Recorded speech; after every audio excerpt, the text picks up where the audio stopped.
Hello and welcome to Moving Seniors Safely Week. I'm Colette and today I'm chatting with Carl Honoré. Carl is an award-winning writer, broadcaster, and two-time TEDTalk speaker. Published in 35 languages, his books on the slow movement and more recently ageism have landed on the bestseller lists around the world.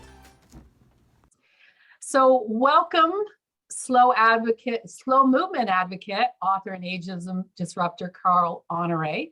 Very glad to be speaking with you today and really want to hear about how you got in touch with your inner tortoise. I watched for probably a third or fourth time your TED Talk in praise of slow, where you have over 3 million views. And it's just really interesting to be reminded that, you know, we're still in that rat race. As much as over the last few years, things have changed a bit, we're still on fast forward and speed. I think we're a little more aware of what that looks like.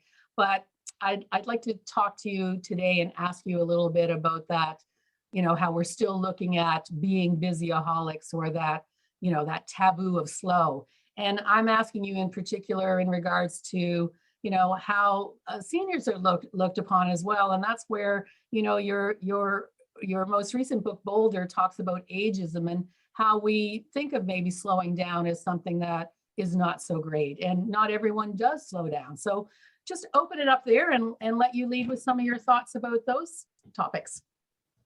Sure. Well, first of all, it's great to be with you. Thanks for having me on the show. Well, there were a lot of questions in there. I'll pull one out. Yeah. Pick one, anyone. Let's talk about sort of how I feel about slow these days. Before the pandemic, it seemed to me that we were inching towards a new awareness about pace, right? I think that the slow movement, my TED Talk is already now 15, whatever more years old. And yet now it feels as relevant, if not more than it did when I first did it. But when I first did it, I felt like a voice in the wilderness. I definitely don't feel like that now. And even before the pandemic, the slow movement had grown, irony of ironies, had grown very fast, right? So it was in every walk of life, people were embracing the idea, not that you do everything very slowly. That's not what slow is about. It's about doing things at the right speed. So sometimes you're fast, but sometimes you're slow. You're doing what musicians call the tempo giusto, right? The correct tempo for each moment. Interesting, yeah. And I think that idea is very simple, but it's immensely powerful and countercultural, right? Because it goes against the roadrunner world that we live in. So before the pandemic, you already had, in any field of human endeavor you can think of, there were slow movements. So you had slow food, slow sex, slow education, slow travel, slow fashion, slow architecture, slow leadership, you name it. And then along came the pandemic, right? Which forced upon us this global workshop in slowness. And you know, a lot of people wrote to me at the beginning of the pandemic and said, "You must be so happy, right?" Everybody, and I at no point was I happy about the pandemic, total nightmare. But I do think it's been a silver lining for many people, because it's been a time when we were forced to get off the hamster wheel, when we were forced to find our inner tortoise. You know, there was no FOMO because there was nothing to miss out on. And I think a lot of people found it a bit of a revelation to have time to be able to listen, spend time with the people they love rather than being distracted all the time without rushing from one thing to the next. And it felt during that, especially those lockdowns, that we were in the middle of a kind of global reset where people were thinking, you know what? I finally had some time to stop, reflect, and think about the life I was living. And I'm realizing now the life I was living before the pandemic wasn't the right life for me, which is why you see people coming out of the pandemic now making big changes, big tectonic shifts in their life, whether it's leaving a bad relationship or changing jobs or moving country or moving from the country to the city or whatever, right? As you said in your introduction, though, I think now as the pandemic is sort of passing, we're getting back, the speed is coming back again. So we're back in the same tussle between slow and fast. But I do think that the legions of slow have swollen through the pandemic. And I think there's much more of an understanding that faster is not always better, and that this constant turbocharged, endless multitasking lifestyle that so many people get caught up in is ultimately toxic, right? So I think the needle has moved, thanks to the pandemic, more in favor of slow. We're not all the way there yet, but it's moved. But it became a reinforcement of what, as you said, what was growing. And if you talk to people, if you slowed them down enough to talk to them about slowing down, they got it logically, but I know I've been coaching people for over 20 years. There's a difference between cognitively getting it and the action taking to move that forward. So this was kind of that breaker to see what actually happens, and the amount of people that said, you know, not doing the commute, I got to sleep, or I have the time to, you know, plan my move. I'm not going to be the last minute to do that. Or maybe I should move out of the city, and how many people moved to more rural or just smaller cities like my own, thinking they were going to have a slower pace. They recognized that there was a different way to go. Yeah, I think that's what's happened, and that will carry on happening, because we are collectively bumping up against the limits of what human beings and the planet can take in terms of speed, right? There's not much more further we can go on this track of accelerating every corner of our lives. And, you know, we're in one of those inflection points in so many ways in human history. And I think a big part of it will be a deep seismic rethink about time and how we move through it, how we use it, how we value it, what we do with it. And a big part of that is going to be slowing down. It just seems obvious now. What I think of with slowing down too is, I talk a lot about, you know, a lot of times I'm asked to speak on time management, but a lot of that is also energy management. And when we slow down, we're more able to make those decisions about what is really important to us. Typically, everyone will say, well, friends and family. But in the meantime, people were going weeks and months and years of never seeing family. I think throughout this, in some aspects, people had a, you know, better relationship because people got on Zoom and chatted like we are right now that never did it before. It opened up for some older adults a new way of communicating and keeping in touch, which is a real plus that we're coming out the other end with. Yeah, I mean, I always think that speedaholism, right? The whole fast culture dehumanizes us, and that slowing down rehumanizes us. And I think that was one of the great lessons of the pandemic. When you look back and think what people were yearning for, what they realized they missed more than anything else, it was human contact. And that's what people have gravitated most instantly towards, you know, as we're coming out of the pandemic. That's what people have gone to get back into, right? And even during the pandemic, as you say, we came up with new ways of communicating because we needed that human bonding. We needed to be listened to. We needed to be heard. We needed to be around other human beings. That's just the nature of what we are. And people think it's a nicety, but we actually live longer and are healthier by having those relationships. And that's another thing that we just think, oh, isn't that nice, you know, to connect with people and do things. But we just know, I mean, the data shows us how much better off we are, that we'll heal better, that we'll live longer, all of those sort of things. So, you know, again, learning that, recognizing that, but taking the action steps to do that. So if you are, you know, kind of giving people the first steps in what works well to even approach a slower lifestyle, what do you suggest? I always suggest a few things. The first is to do less, right? Just cut your schedule down. Look at what you've crammed in for the next week, rate it in order of most important to least important, and cut from the bottom, right? Cut 2-3 things. Try and cut one thing a day, and just open up some more oxygen and space in your schedule to be able to devote that to the things that really matter, right? Because we often find ourselves doing stuff that's urgent and sacrificing things that are important. So less is more, right? So cut your activities is number one. People that I talk to, you know, as a coach, they want to do more. I want to get this done. I want to get that done. And I've got this big to-do list, and it's like, show me your don't do list. You know, this is what I want to see right now, because we're not going to be able to give you that certain amount of time, what you're going to get in, without taking some of that stuff off. And stuff stays on that to-do list long afterwards. Other people are forcing stuff on that list. You take charge of it. But a don't do list is a good place for me to start. And that really, you know, fits with the slowing down. What is important? What can I get rid of to make what's important important? That's one of the things I often recommend. In fact, I call it a not to do list, right? Yeah, exactly. And it's very helpful as well psychologically in the longer term, because when you take things off your to-do list, often when you're starting down that path, the first instinct is panic. You think, oh no, I'm going to miss out on something, right? But actually when you put it on your not to do list and then come back to the not to do list 6 weeks, 2 months later, you realize that the thing that you took off at the time that seemed unmissable, the world was going to fall apart because you were not going to do this thing, you couldn't even remember it 6 weeks later because it wasn't that important. Most of the things that we squeeze into our schedules are not important. They occupied space. They feel important for the wrong reasons. And I think that having a not to-do list is a really good way to give yourself that big picture perspective that allows you to feel less panic in the moment when you say no. For Because sure. I mean, there's a great quote from Warren Buffett that I always remember in this context. He said that the difference between successful people and very successful people is that very successful people say no to almost everything, right? And I think that gets to, we talk about in praise of slow, flip side of that is in praise of no. That might be my book, In Praise of No. I do a lot of practice with my clients, and what are you saying yes to that you really don't want to do? There's a lot of, whether it's people pleasing in general, whether it's at work, taking on too much without kind of saying, if I do this, what do you want me to drop off my list? Or even with family, some people are overrun with lots of family obligations that they don't want to do, that they feel compelled to do. But ultimately, we've got to put some brackets around our own time and make it our own, and let go of some of that stuff, and then see, slow down enough to figure out what that looks like. Mm-hmm. Yeah. Other ideas for slowing down? Well, I think we haven't touched on technology, but that's a big part of the equation here. Mm-hmm.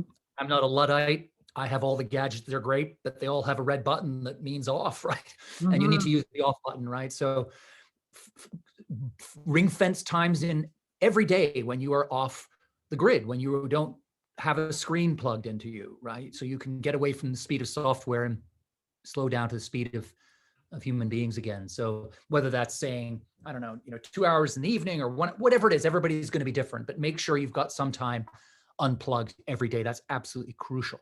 Yeah, I think we're learning more every day how these things were designed to suck us into going here or there, and that they're not meant for us, that we are being dragged into it to use our information and where we go, and they're experts in making us go to places we don't want to go. Yeah. I want to be intentional with my life. I want to be intentional about what I read, what I purchase. So I think we are getting a little bit more aware of how that works, but a lot of knowledge has to come in with that. And they are experts. There's lots of research with that. So it's not that it's it's us being weak or strong doing that. I think the more you get into being intentional about it, the easier it gets. I know for me, people say about how negative this is or that, and it's like, well, I just don't follow certain people. My lists are encouraging. I follow people that want to do good things in the world. So we definitely have a choice. I feel like I don't see the same social media that other people do, because mine is set up to do just that. So we do have agency over what that looks like as well. Yeah, absolutely. Agency is such an important word here, because people often feel, oh, I'd love to slow down. I know I'd be a better version of myself and I'd be a better me for everyone around me, but I can't do it, right? It's just, it's out, but you can do it. There are always levers to pull. There is always room to maneuver. There's always space to push yourself into. So agency, intentional, all those things, they're at everybody's fingertips one way or the other. Yeah, I describe myself as a recovering busyaholic. I just thought it was always like, cram it all in, do it. Like my girlfriend reminds me, you always said, bite off more than you could chew and chew it. And, you can maybe play that game for quite a few years, and I'm still going pretty strong. I say I'm down to an A personality instead of A+ sort of personality, but it doesn't work for you. There's a point where it may get you to certain places of having a good work ethic or doing a bunch of things, but there's a place where it goes the opposite of what you would like it to do. Definitely. A couple other suggestions for slowing down. One is to incorporate some kind of slow ritual in your daily routine. So that could be anything from knitting to reading poetry to sketching to doing yoga, or just something that inoculates you against the virus of hurry, and just build it into your schedule so that it's there, almost like a vaccine, a daily vaccine against the virus. Lovely way of putting it. Hurry. Yeah. And then a final one that I always throw in is get into nature, right? We know that being in Mother Nature, green space is relaxing. We know that it enhances feelings of calm and reduces stress. It's kind of like a serene bath, right? Forest bathing, they call it, or green therapy. Exactly, yeah. So ideally you'd get out into a forest, but we don't all have forests on our doorsteps. Just go into a park or your garden, be by a tree, and just, you don't have to be there for hours on end. Just a few minutes can make a big difference. So try to build in some good old Mother Nature into your schedule as well. Mother Nature is a master or a mistress of slow. And isn't that getting back to the basics? I even looked into that research a little further than the forest bathing and took it down a little bit. Even a host plant in your house to look at it. They said even a fake plant has some calming to it. So it is amazing how that kind of can trickle down to just the rewards that go with that I think people get overwhelmed. Well, I'm not out doing that 10K hike or whatever, but it's just little incremental things, the same way as we incrementally want to slow down and maybe lean into it a little bit. Just all those little things that will just cumulatively, consistently add up to giving us just, I think, the lifestyle that most of us want, but we think a lot of times it's just an on and off switch, like I'm either all in or all out. My experience has been small, baby, tiny habits will be the rewards, but it's how do you make it that it's consistent? That has been what I've seen over the years. And when I'm coaching people and we talk about a homework assignment for the next week, they'll say something, I'm like, cut that in half and cut it in half again. That's all you need to do. And they're like, no, I can do more. It's like, well, let's feel successful. You just do that little bit, do it every day, and let's see where we go from there. So I think, again, we have so many boot camps to get it all done and, lose the 10 pounds in 10 days and, get slower in like whatever, we have to really adjust that way of thinking that it comes in increments. Yeah. I mean, this is the irony of today, is that we're so rushed that we want to slow down fast, right? People want a quick fix for slow, but it doesn't work that way. I completely echo what you say. Any true journey to slow is always 1,000 small steps, right? That's the way it is. For sure. So I'm going to segue a little bit to your other positioning of ageism disruptor. And, that's another side of maybe looking at what that stereotype of people aging are, just slowing down, and all those ways that we look at people in that whole sector after, maybe 50 plus look like individual snowflakes is how I kind of describe it. So, there's a lot of that out there in the world as well.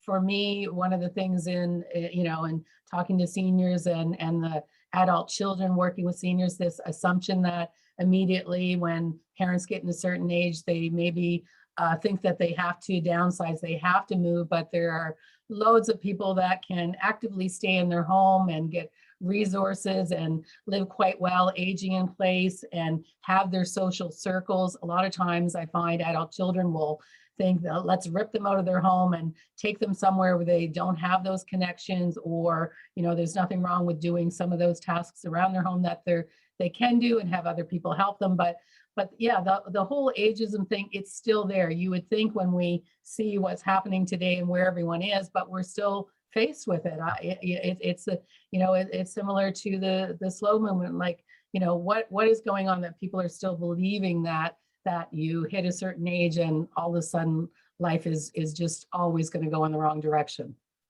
Yeah. I mean, it does seem like a paradox, doesn't it? That at a time when we are aging, living better for longer than ever before, in some ways, I don't think we've ever felt worse about aging. I mean, the cult of youth is at peak. It feels like, everywhere you turn, we're bombarded with the same message, which is that aging is a curse or a disease or a form of surrender, right? And that it's all downhill from, 35 or 40. And when our brain stops or whatever. When the facts tell you completely the opposite, which is that, obviously some things as you go older, particularly physical things, you're never going to have the same body at 65 as you did at 25. But many things stay the same, and a lot of things actually get better. There's a whole different story to tell ourselves about aging, which is all the kind of work I'm doing in tackling ageism. But it does, you often feel like you're running up against the ageist industrial complex, this massive immovable object where these poisonous myths and stereotypes you have about aging are all around us in the culture. But the worst part is that they're inside us ourselves. I mean, actually, you'll find often that the worst ageism is within older people themselves, right? We're carrying around these ageist stereotypes. And then the cruel truth is that the holding ageist stereotypes makes those stereotypes more likely to come true in your life, right? So if, denigrating aging, buying into the cult of youth, feeling bad about growing older makes you more likely to suffer from physical and cognitive decline, to get dementia, even to die younger, right? Up to 7.5 years younger, right? So ageism, buying into ageism is the ultimate act of self-harm. And yet, as you say, many of us still find ourselves doing it. So there's a lot of work to be done on this front. But I do feel like, again, here that the needle is moving and that the conversation has shifted pretty widely in the last 5 years, 4 or 5 years, I would say. I mean, I agree. I think a lot of it, the brain research that we have that's coming out as hard data, and people are looking at it. I think it's making a really big difference. I mean, I have lots of friends that are fitter now because maybe they have time, they've retired, they're fitter now and healthier now than they've ever been because they have the time, they're taking the time to think about it a little bit more, but it still exists. As you say, it does nothing for us to be thinking about others that way, but more importantly, to be thinking of ourselves in that way, to be saying, oh, I can't do that, or, or I shouldn't be doing that. There's a bit of looking at ourselves in a different way. I think some of social media looks at that, but it's still kind of novelty that you would be doing certain things at certain ages. Yeah, I mean, just think of all the doors left unopened and all the roads left untraveled because we listened to that little voice whispering in the back of our minds. I'm too old for this, right? This is not age appropriate. I mean, can you think of a more gruesome term than age appropriate? What can or should that even mean, right? Sure. I mean, that's one for the scrap pile, definitely. Mm-hmm. But I think that you mentioned social media. I do think that there's a lot of ageism on social media, but I do think that social media is turning out to be a pretty firm ally of the battle to redefine aging for the 21st century. Because if you go on to, say, Instagram or wherever these days, every day you'll see millions of people uploading photos and videos of their version of being 40 something, 50, 60, 70, 80, 90, 100 something, right? Yeah. And guess what? Those versions are very different from the downbeat chamber of horror vision of growing older that has been the norm for so long.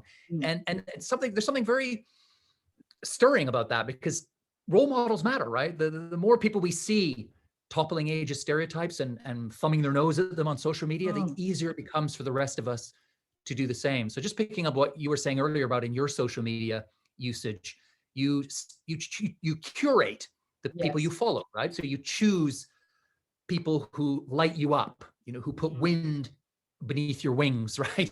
And you avoid the people who pull you down. So that's something all of us can do if we're grappling with the dark shadow of ageism in our own lives, is to look out for people on social media who maybe are the same age as us and are doing all kinds of stuff that we thought was maybe beyond the pale, right? Was age inappropriate for us. And it just brings down some of that resistance and inertia that we can all be carrying around, just because we're so marinated in ageism together, it's hard to get your head above the water, but we can do it, right? And I think social media, using it wisely, is one lever we can all pull. I agree. And you sort of rise, that's it. It brings us up a little bit more. Well, and the storytelling and all of the things of seeing people who have done all kinds of amazing things, that's great for us, instead of just saying, oh, well, that's it, I'm going to flip Netflix on and game over for me. We're seeing wonderful things that people are doing out there and making great contributions in so many different ways. So Carl, tell me, what do you have planned for the future? What books are we going to see in the future? Are you working on one right now? I've just finished my first ever children's book, which has been quite exciting, which will be coming out on September 1st. And it's called It's the Journey, and it's about slow travel. So it's one of my pandemic babies, right? I've never written a children's book before, but it was a real joy, writing in a different register for a different audience. And quite sweet. Just the other day, as I was talking to my editor, we were finishing it all up, I suddenly thought to myself, my children are now grown up, so I won't be reading the book to them. But one day, maybe I'll be reading it to my own grandchildren. And I thought, wow, what a lovely thing to look forward to. I just got goosebumps when you said that. It's really so nice.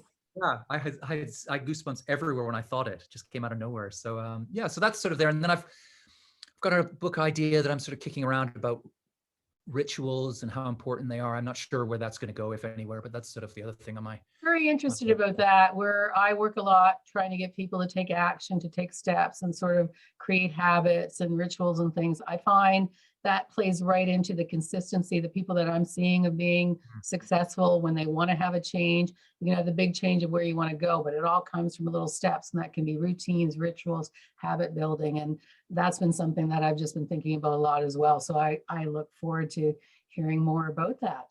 Well, maybe I'll come to you in a different channel and ask you some Sure. questions about it. Sounds good. Sounds good.